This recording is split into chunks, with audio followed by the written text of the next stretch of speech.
What's going on, guys? My name is Charlie and welcome yet to another episode of how to make good, delicious and most importantly affordable coffee at home. Today we are going to look possibly into the oldest technique that is out there, and that is in Ibrik, also known as jezve. So let's do it.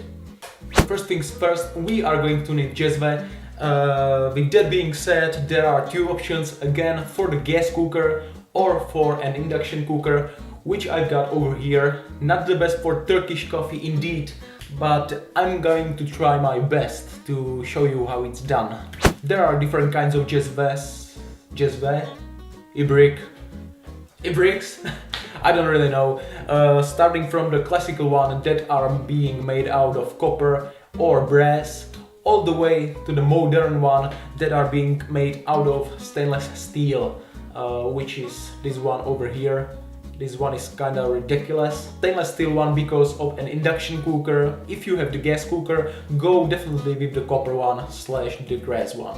And the price goes from $15 to $30 depending on its size, again depending on the material it's made out of. The coffee we're gonna use gotta be just extra fine grinded. It's the finest coffee, it's literally like a baby powder. If you go to your local coffee shop, they are going to help you, they are going to grind the coffee for you. I'm saying it always, and it's always the truth. First things first, we are going to pour 2/3 of water into our jezve, or you can just take your favorite cup, fill it up with water, and pour the water into your jezve. That way not only you are going to save yourself a water, but also you will know how much coffee you are going to end up with. Once we've got the coffee, we are going to use 2 to 3 teaspoons. You can even go above that if you like the coffee stronger. It's known that Turkish coffee is really strong, so just experiment with it, try whatever is going to suit you the best. 1 teaspoon like this is equivalent of 3 grams of coffee. 1 teaspoon like this is equivalent of 7 to 8 grams of coffee. So once we've got the cold water in our jezve, yes, I said cold water, it's very important. We are going to put some sugar in. Now keep in mind that you do not have to use sugar at all, but I'm trying to make it as traditional as possible, even though I'm using this stainless steel one. Some people are putting sugar in after the first foam up, but I'm doing it this way. Honestly, there are tons of ways how to do your coffee in the jezve. This is just the one I prefer the most. I've seen people putting sugar in after the first foam up. It's really difficult to say what is the right way. By the way, I was referring to foam up. That means that I don't actually know if that means anything. Because I didn't find the right word in the dictionary. So I'm saying foam up. That's when the foam of the coffee is going up and you are supposed to move the Ibrik away and wait for the foam to go down again. And then you are putting the Ibrik back and again moving away. I will show you. Now once we've got the sugar in, we are going to put some coffee in and just let it sit there. Do not mix it up.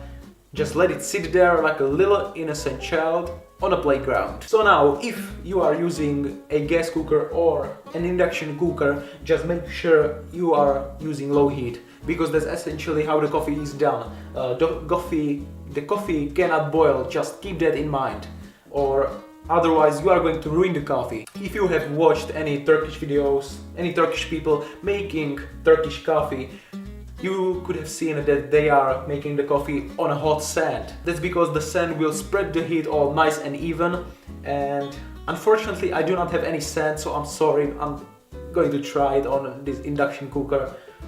I'm going to try my best. Alright, set your cooker for low heat and just wait. Now after a while coffee starts to make a little foam, and that's when we should stir it up a little bit and let it sit again. After a while we are going to see the foam goes up, so that's when we are supposed to move the Ibrik away, pour a little bit into our favorite cup, and we are going to place the Ibrik on its place again and wait another foam up. So the coffee is foaming up again, we are going to move it again, and now there are 2 options.